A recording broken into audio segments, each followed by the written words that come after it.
Sneakers and Cleats, the podcast. No, I mean, that's assault.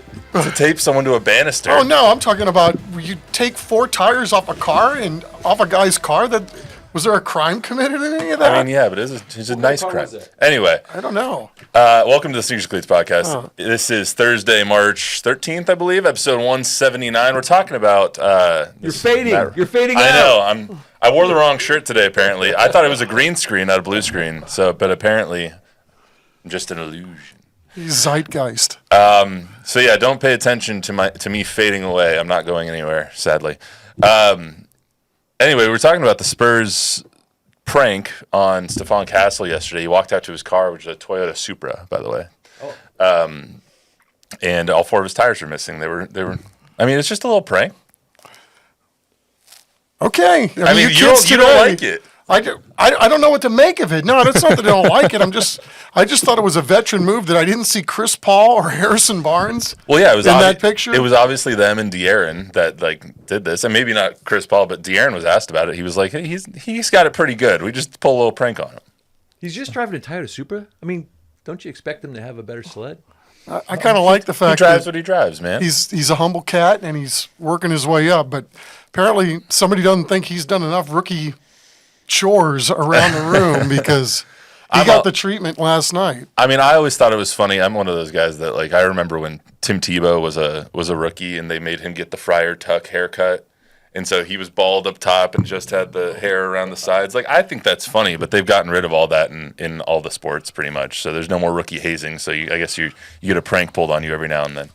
But like I said to you in the other room, I would rather be Stephon Castle where all 4 of my tires are missing than be the I think it's Jordan Tyson or someone on the Cavs whose car was filled with popcorn.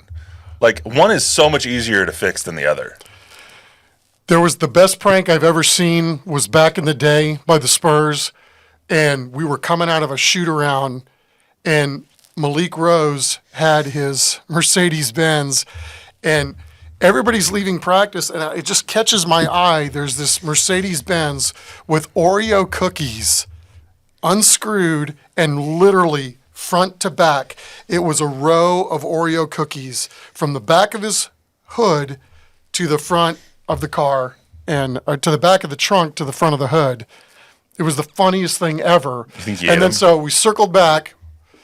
The guy I was working with that day had already taken off, and luckily one of the TV camera guys was there that morning. I said, please, man, I'll do anything. Can you please shoot this? Let's wait for Malik to come out. This was before camera phones. And it was one of the funnest pieces that ever turned out happening, or that we were able to ever spin out, in my opinion. It was good, clean fun. Turns out it was Danny Ferry and his kids.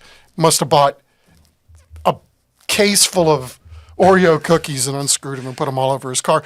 All the little cream filling was melting on the wax of his car. Did they eat some of the Oreos? No, they were nowhere to be found. They got the heck out of there. And Malik was pissed, but he was very. I think that's the worst joke. That's a waste of Oreos. Yes, that too. That's a crime that was committed. Okay, yeah. The waste of Oreos. Anyway, so this is one of the next 4 days, and next week, Thursday to Sunday, are 2 of my favorite 4-day stretches in the entire year because of conference tournaments and because of the NCAA tournament. So we're in the middle of what is some of the best time of the entire year when it comes to sports. We will not be getting into a lot of college basketball today, but I do love today and basically the next 3 days because I'm planted on the couch watching a lot of college basketball. And the HBU All-Star game will be on the CW on April 6th. Absolutely. On the Sunday between all the games that are going on in the Dome. Yeah, big day or big week in San Antonio. Who's your early pick for the winner of it all? Well, Cooper Flagg just went down with an injury, so that's going to be we're going to have to keep an eye on that one. I don't know. There's a lot of Auburn, Duke, or Houston or the Field, and something weird always happens. I kind of like Florida. They shoot the lights out and just one play thing really that remains the same every single year is that whoever or whatever my bracket looks like, choose the opposite. You go the opposite, and you're going to be absolute gold. I'm not going to be here on Monday, but I'm going to get it. I'll make sure to get the brackets, the online bracket challenge to everybody. I'm usually done by Friday afternoon at 11 a.m. I'm usually done at like Thursday at 12, so it's not good. Is the women's bracket going to get as many eyeballs as it did last year? No, absolutely not. I don't know if UTSA gets in somehow by some miracle. Nationwide, no. Although I don't think I still am not trying to. I'm still trying to figure out how UTSA and the women's team with 4 losses. I don't care what RPI or whatever measuring Net stick rankings. that they use. Yes, the NCAA zoning, whatever it's called. I don't get it. How can you not make a national tournament when you're just outside Power 5? You won your regular season. So hopefully they get a break and they get in, because that's nonsensical if they don't get in. Yeah, I don't know how you go 26-4 and don't get into the No, that NCAA makes no tournament. sense on any level. There's not 67 better teams than the UTSA women. 100%. Anyway, let's get to the normally scheduled programming here. We're going to talk a lot of NFL and NFL free agency today. Not so much the Spurs. Keep that for Monday when Zach is hosting for me.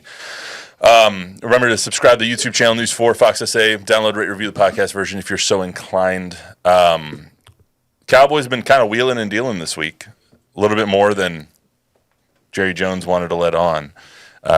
This is a little bit. I think this is what we kind of had in mind for selectively aggressive. They've made 5 external signings, 2 trades, not like blockbuster trades, but trades to fill some gaps. So we'll talk about all that, plus the moves that still need to be made after a surprisingly active week for the Cowboys. And we'll get into the Texans, who have really been making moves. Haven't made a lot of huge signings, but massive trades, especially along the offensive line, which has been a complete reset as they try and keep C.J. Stroud off of his backside, as they didn't do last year. Plus, what these guys are now looking like they're going to be doing in the draft because of the signings that they've made in the free agency period. So we'll start with the Cowboys.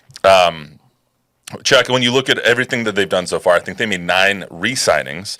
They have 5 external signings and 2 trades so far. What do you make of what they have done thus far in the trade or in the free agency process? For the most part, I like what they've done bringing their own guys back.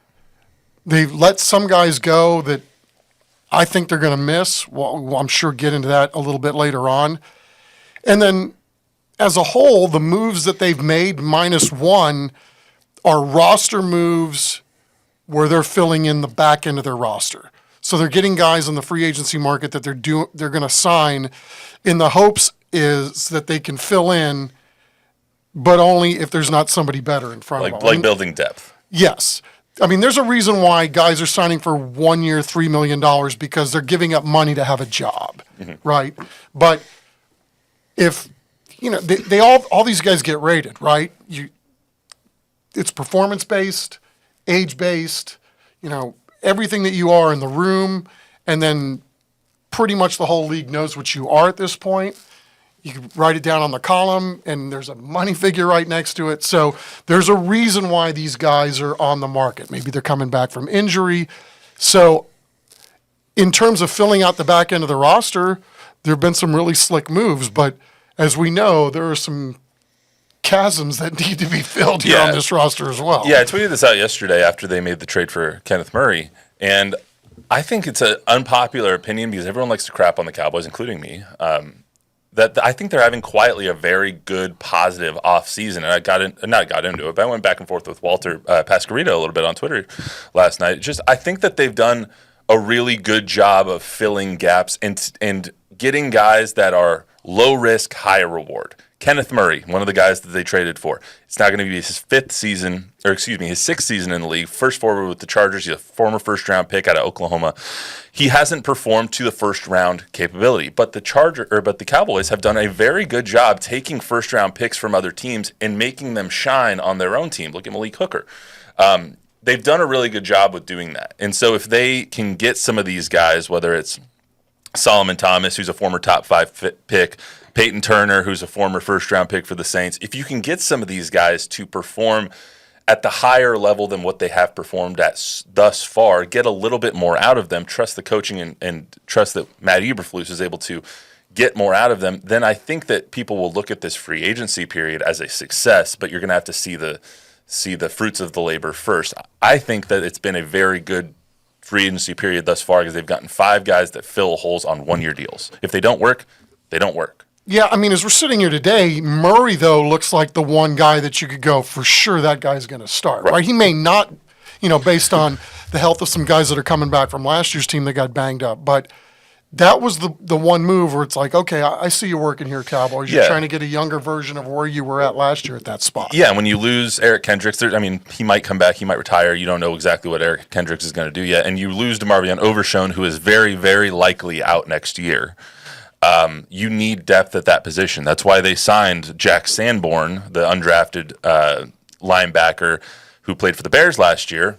Bears a lot of familiarity with Matt Eberflus. And you go out and you trade for Kenneth Murray, who hasn't been bad. He has been not good against the run. They're going to have to figure that out because Eric Kendricks a little bit better against the run than Kenneth Murray is. But it's a guy that you got for a 6th-round pick. Him in a 7th-round pick for a 6th. It's very low risk. He is being paid $7.5 million next year, which I'm surprised that they're going to pay that. But that's a whole nother conversation. But they've made moves like him. I'm just going to go through them real quick. They've re-signed Oso Digizua, which was the massive move that they needed, the $20 million a year move. They re-signed special teamer CJ Goodwin, who is one of those glue guys, especially on special teams, that you need on your team. And he did a great job last year. Same with Wanye Thomas, who provides you a little depth in the secondary and is a good special teamer. Brock Hoffman might be your starting right guard next year. He's earned that right the way he performed after Zach Martin went down for sure. Yeah, right now they have the starting offensive line is Tyler Guyton, Tyler Smith, Cooper Beebe, Brock Hoffman, and Terrence Steele. It's, decent, but you still need some depth on that spot. For sure. Tyrus Wheat, who is a good depth piece at the defensive end level. Marquise Bell has earned some playing time after how he performed as an undersized linebacker when they were super dead in depth last year. And then you have your long snapper, and I know you want to talk about Kevontae Turpin. They re-signed Kevontae Turpin this week as well, 3 years, $18 million, a guy out of the UFL who has earned the money that he's going to be paid. Yeah, this is still like to think of where this came from, or Kevontae Turpin in my own mind, and watching Kevontae 2 years ago when he was at OTAs, and I think I've told you the story before, where he was running around at one of the wide receiver spots, and like he wasn't running crisp routes, he wasn't running the right routes, and I'm thinking, geez, how is this guy sticking around on this team if all he can do is return kicks? But obviously the Cowboys knew more than we did. They knew that, maybe in some areas he's a project. I think, he still doesn't run the greatest routes, but if you get the ball in his hands, he's tough. He's electric, obviously. But, for as small as he is, he's strong as an ox. He doesn't go down easily. And, his energy, like even when you're talking to him, like everything he does is on joystick level. He talks fast. Everything he does is at a high rate of speed. It's great to be around a guy like that, pretty much a self-made man. Yeah, all these guys have talent, right? They wouldn't be where they're at. This guy has turned himself into an NFL player, a 2-time All-Pro. How can you not like that story? Literally coming from out of nowhere. Yeah. As the USFL MVP. Yeah.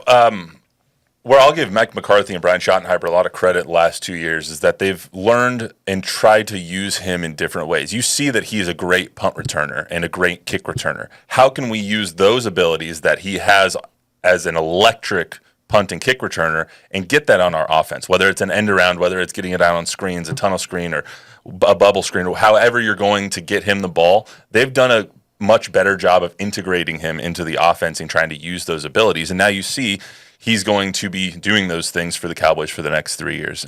And and he also does a lot of things well, but they don't ask him to do things that he doesn't do well. You know what I mean? Yes. Like, they don't ask him to go be 6'5" and 250 pounds. He's a very small dude. I've interviewed him a couple of times. He comes up to like here on me. and he's not large. Everybody comes up to there on you. Fair enough. Fair. No, he is not a large guy, but he is an electric returner. He is liked in the locker room from all indications, and he's a good piece to a building team. So. And he's the highest paid special teamer in NFL history. So well done, Cavante Turpin. It's a great story that's still unfolding. Not just a special teamer though. He made his hay as a wide receiver last year too. I mean, he was getting 2 catches a game, but it seemed like every time he had the ball, he was a threat to go 90 yards. If nothing else, he creates opportunities for others because he will command attention because of his ability to create separation in a lot of different ways. And the Cowboys had good special teams last year. They kept together basically their whole special teams unit, keeping Goodwin, keeping Sieg, their long snapper, Brian Anger, their punter. Obviously, Brandon Aubrey is going to get a new deal. Cavante Turpin as well. So, and then you go to the external signings. You see them sign a Javonte Williams, who is a former second rounder. I've watched probably every game of his entire career because I'm a Bronco fan. He's a former Bronco now, and they lose Rico Dowdle at that point. So you're basically exchanging a former second round pick who probably hasn't lived up to his expectation for Rico Dowdle, who only signed a 1-year, $3 million deal. I was really surprised to see the deal that Rico Dowdle got. I am too, because I would have thought if that's all it takes to bring him back, why wouldn't you bring him back? He was your number one. So I don't know. I think the asking price was 6.5 in that neighborhood, and I'm not exactly sure what the numbers are, but I think it's also a sign that they really want their running backs to be able to catch the ball out of the backfield, and obviously Javonte is going to provide more of that than what they had last year. Javonte is a better pass catcher than Rico Dowdle was, for sure. And Javonte's been a guy that has wanted to be the number one back, and his coaches have wanted him to be the number one back. He just hasn't been able to take that ball and get running. You know what I mean? He tore his ACL a couple of years ago. It took him a year to get back fully healthy, kind of like it did for Michael Gallup, and it never really clicked. Last year for the Broncos, they wanted him to be the number one back, but he just didn't have those explosive runs, even though the offensive line for the Broncos was pretty good. So we'll see if he can kind of reinvent himself with the Cowboys. But when you see those kinds of signings, you signed a Javonte Williams for almost the same amount of money that Rico Dowdle got. It makes you question what was wrong with Rico. Like, why didn't they want Rico instead? So that was at least that was my first thought. Yep. They also get Rob Jones, offensive guard out of where was he last year? I don't know. I didn't write it down. Rob Jones, the offensive guard. Dolphins, thank you. He was an undrafted guy. Peyton Turner was with the Saints. Solomon Thomas was with the Jets. He was a former, I think, 4th pick in the draft for the Niners back in 2016. And then Jack Sanborn. Those are the external signings. And then the one we haven't talked about yet is they also made a trade for a corner after losing Jordan Lewis. They trade for Kyer Elam in a 6th-round pick. They give up a 5th and a future 7th. His dad actually played for the Cowboys in 06 and 11 in 2 stints. His uncle also played for the Falcons, so he comes from a football family and kind of one of those change of scenery guys that needs a new change of scenery after playing his first few years with the Bills. Now gets a second chance with the Cowboys. Yeah, super athletic, and I think only two career picks, but he's going to add a lot of depth. And we were laughing the other day because Jack Green's magical bag of archival video. Dude, he had no video of the younger Elam, but he had 6 minutes worth of the dad who last played in 2011. Of course he did. Jack Green, our photographer here, Jack is Green. just thank you, Jack. So good. He also had Peyton Turner. He had one clip of Peyton Turner. Who we were like, who? and you're gonna like too. Solomon Thomas is grade A elite.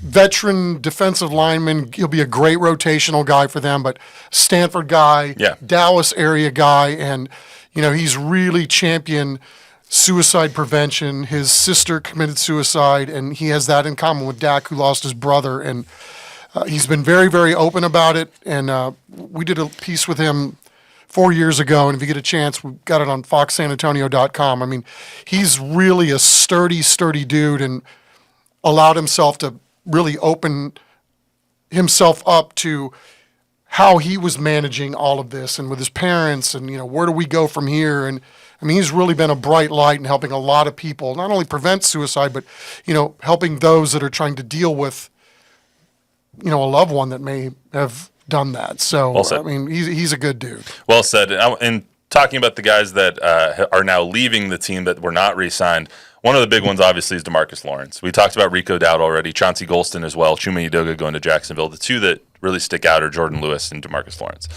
We talked a little bit about Jordan Lewis on Monday. He deserves to be the highest paid nickel in the league. He's a great dude. Great interview as well. But the one I want to talk to you about now is DeMarcus Lawrence. Obviously, he's given so much to this organization. It almost feels like when DeMarcus Ware, who is obviously higher in the pantheon of great Cowboys, DeMarcus Ware is over DeMarcus Lawrence. But I think of them similarly. When DeMarcus Ware left to go to the Broncos on a 3-year, $30 million deal in 2012, now DeMarcus Lawrence getting 3 years and $40 some odd million to go to the Seahawks. I think of them very similarly with their legacies to the team. It's strange that you say that because somebody threw out the other day, is he a Ring of Honor guy? And I was like, no. And then it's like, maybe. I mean, he's got over 60 career sacks. Yeah. I mean, who doesn't like that guy, right? Who doesn't like talking to him? He's going to tell you straight. Even when he's angry, his sound is great. And he tells it like it is. And he plays like that, too. He's all business. And, I kind of made reference to this last night. I mean, when healthy, and obviously he wasn't last year, but there's still a dude in there when healthy. I mean, that season opening game in Cleveland last year, the one I went to, you could not take your eyes off of him. I mean, he was an eyelash short from having like a 4-sack game. Yeah. But, I mean, he lived on the other side, and there were a lot of guys that got fat in that game, padding stats because he was on the field. There's a lot of dudes still left in him, and the Seahawks paid him accordingly. Good for him. I mean, go and cash in and, see if you can help turn things around up there. I mean, that presence in the locker room, that kind of a dog will be missed. It's just like Jordan Lewis.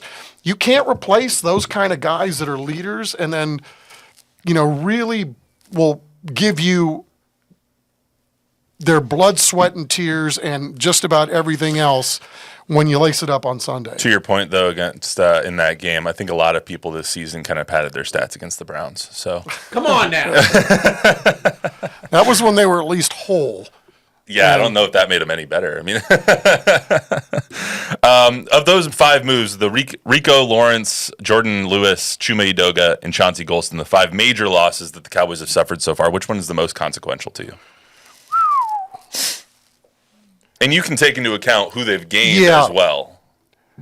I don't know. I mean, I think it's a tie between Lewis and D-Law. That's such a cop-out. It is. But, I mean, they're thin. They're thin on the D-line, and they're trying to build that back. So not having a guy that's been there and kind of been the anchor there, I mean, I know you got 11 coming back, and that's a lot. But that to me, it's going to be – that's going to be a huge void. I know they had to figure it out last year for all but 4 or 5 games last year without DeMarcus, and Jordan Lewis is the same way. I mean, the thing I learned about Jordan Lewis is that I tried to do a story with him about, when guys get hurt, usually they lose their standing in the locker room, right? If you're not there, you kind of get knocked down a little bit lower. And when he had to go through that foot recovery situation, but it was very clear that even when his foot was mangled up and he was on his way back, there wasn't any ounce of respect in the room or leadership that, he didn't abdicate anything while he was gone, in other words. And so I think they're going to have to figure that out too. He's a very, very another sturdy guy. That's the only way I can process it, because there's just so many layers to him as a ball player, and it's going to be missed. They got good corners, yes, but Jordan Lewis, there's a little more there. Yeah, I think Jordan Lewis is the most consequential of those 5 guys that are now no longer here, mainly because of the depth. I mean, Trayvon Diggs, we don't know when he's going to be healthy. Theron Bland was out most of last year, is now healthy, but you don't have that third guy. Andrew Booth is, he was drafted before Kyer Elam, and now you're trading for Kyer Elam, who hasn't had the best career with the Bills. You're trying to reinvent this guy and make him into Jordan Lewis when you had Jordan Lewis in your building already. You know what I mean? So I think that you're kind of playing with fire a little bit when it comes to your secondary depth. However, I don't think any of those losses are going to have a profound effect on the team. They were 7-10 with those guys. So I mean, what are they going to do without them? Go 5-12? Well, that's true, but I mean, D-Law's hurt. It takes a whole roster to win football games, and they were pretty depleted too. So that had something to do with it. Overall, I like what they've done. It allows them to be the best draft best player available in the draft, which tends to be what they do anyway. But now I'm really curious to see what they do at number 12, because it could easily be an Ashton Genty. Could easily be a Tet McMillan out of Arizona, or a Luther Burden, or Matthew Golden, bring him back home to Texas and send him up to Dallas, or an Isaiah Bond. It could be one of those skill guys, or they do what the Cowboys have tended to do, and they draft offensive line in the first half. Yeah, I mean, it's not like they haven't drafted a running back in the first round before, right? So you could see that happening now, because you damn sure need a running back now. You thought you needed one last year. Well, you really need one now. Yeah, absolutely. So, we'll see how they decide to pair it. Their running back room right now is Javonte Williams, Deuce Vaughn, and Malik Reed. Or why am I forgetting his name? Because he never saw the field last Probably, year? yeah. Three guys that didn't see the field I couldn't tell you what it is past Deuce. Anything on the Cowboys, Bob? Well, the commenters are calling you Casper Yeah, right now. that's good. That's And good. Hanover Fist says... Hey, you put that on my super? Yes. And not just because you have a see-through shirt, but because you need to get some sun and play more golf. I plan to. I'm on vacation until next Wednesday, so I plan to do both of those things this weekend. Okay, good. Hanover Fist, who has... I've seen him in the comments quite a bit for the podcast. So hey, thanks for tuning in. For being a Thanks, Hannibal. A returning commenter. Hannibal Fist or Hand-Over Fist? Hanover. Hand-Over Fist. Oh, Hanover, Germany. Did you call him a cannibal? He just said... It's a Hannibal. I thought that's what we said. I'm deaf. Anyway.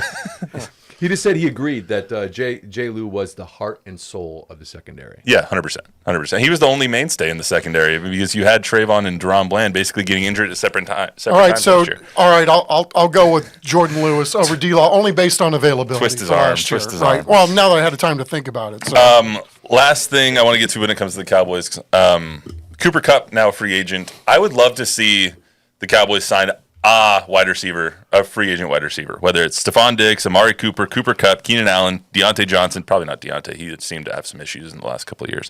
And then Tyler Lockett. I would love to see them sign one of those veteran guys and bring them in next to CD and next to Jalen Tolbert. I'm out on Cooper Kupp, man. Great career. Love the player, but the last 3 years, what is he, 32, 33 years old? He's a Triple Crown winner, man. Yeah, don't do it. Don't do it. You know who was in on him, it sounds like? Green Bay. It's like, okay. Green Bay isn't in on any receivers that they don't draft in the second round. Oh, so. jeez, dude. Yeah. I would love to see them sign. Keenan Allen's not a bad option, though, as long as he needs to. If you're going to go the veteran route, I don't know what Diggs' knee situation is going to be like by the time the season rolls around, but man, he sure was good for Houston, and it sure looked like there was still a hell of a lot of gas left in the tank. And full disclosure, I did not see many Seahawks games last year, so I don't know what Ty Lockett's got left in the tank, but boy, I sure enjoyed watching him kind of sneaky, and his career has been fantastic. Hey, toe tap artist, Tyler Lockett, man. Yeah. He's made a lot of big catches in his Yes, career. he has. So let's talk about the Texans here for a few minutes. So no team has been more active, it seems like, than the Houston Texans, especially when it comes to the trade market. Huge trades for Christian Kirk, who they got pretty cheap because of his salary. Christian Kirk now gets to replace Stephon Diggs, who is no longer on the roster. Trading away Laramie Tunsil is the one that grabs all the headlines, trading him to the Commanders, not getting a huge haul back when you gave up a huge haul to get him a few years ago, plus a giant bag of cash to Laramie Tunsil a few years ago. You trade for C.J. Gardner-Johnson from the Eagles, and you trade for, today, offensive guard Ed Ingram from the Vikings. The Vikings have obviously been remaking their offensive line. I just got a notification that they're going to be releasing Tyler Bradbury, their center, if they're not able to find a trade partner. So when you look at all those deals, I think Laramie Tunsil gains the most headlines, and rightfully so. Yeah, it's a heck of a deal for him. You got to. It's a heck of a deal for him, and it's a heck of a deal for the Texans to get rid of that contract. We watched the Texans last year. Where did they have problems on the offensive line? I'm not saying that Laramie Tunsil hasn't earned every nickel that he's ever made, but if you can get that contract off the books, And they did, and it looks like they're nuking their entire offensive line. Well, I mean, for good reason, though, right? Like, Yeah. the Texans' offensive line was 22nd in pass block win rate last year, 31st, next to last in run block win rate last year. And you basically just had Joe Mixon running into a brick wall every time And he he got still the got ball. his. And then you had C.J. Stroud, who's been sacked 90 times in the last 2 years. Like, you're going to have another David Carr situation on your hands if you don't protect him. Like, he got sacked 52 times last year. Some of them were his fault. Not all of them. 52 times is a lot for a playoff team and a quarterback who you're trying to develop. Yeah, the way I understand it is they want the offense to have a mentality that D'Amico has instilled in the defense. They want dogs at every position, and they want guys that are going to play like every snap is their last. They want to punish you up front on the offensive line like they're trying to do on the defensive side. So with that in mind, they're going to be going after guys with that kind of mentality. May not be the highest skill guys, but they're going to be the nastiest dogs in the room. Well, it reminds me of that Greg Popovich quote that everyone plays. We need some nasty. That's what they want up front, and they haven't done that in the last 2 years, even though they came on strong 2 years ago. But their offensive line has been a huge, huge issue, and they're doing, it seems like, everything possible, looking behind every door to fix that issue. They are. I mean, and kudos to them. I mean, they're probably just as cap strapped as the Cowboys were going in, and they're really sneaky how they go about it. They subtle moves here, subtle moves there, and then you look at the totality of it all at the end, and more often than not, they've hit more than they've whiffed. Yeah, absolutely. The receiver's another issue for them. They've tried to make up for that in the free agent period, as well. Mainly because we don't know if Tank Dell is ever going to play again. Like, his knee was destroyed in that game on Christmas against the Chiefs.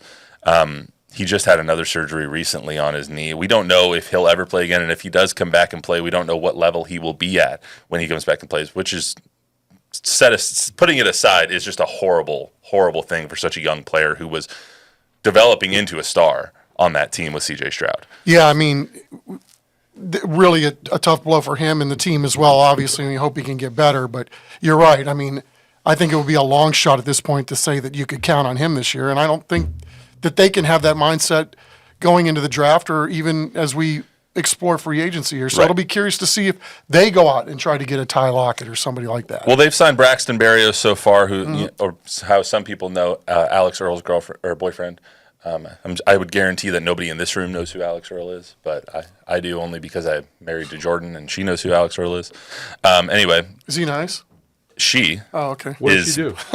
An influencer and is probably makes more money than Braxton Berrios does. She's super hot too, so that's why everyone knows her. Alex Earl? Not the old guys in the room. Yeah. She's Googling her. Okay. Anyway, so they've signed Braxton Berrios and Justin Watson so far this year as well. Bob. We're over here, Bob. Is that the Hawk 2 girl? No. That's Haley Welch. Is that still a thing? Hawk 2. We're going off the rails here anyway. So they have Nico Collins now. They have Christian Kirk. They have Justin Watson. They have Braxton Berrios.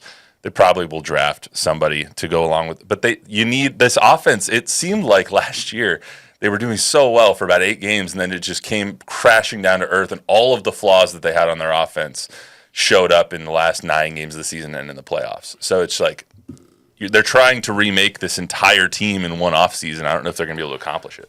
Well, I mean, they're in a pretty good place, though, nonetheless. I mean, again, your offense will struggle when you have as talented as receivers as they had go down, 2 of them. Yeah. And so, now there's more pressure on the tight end. There's more pressure on 12. 12's pretty damn good, even without the other 2 guys on the field, as he proved.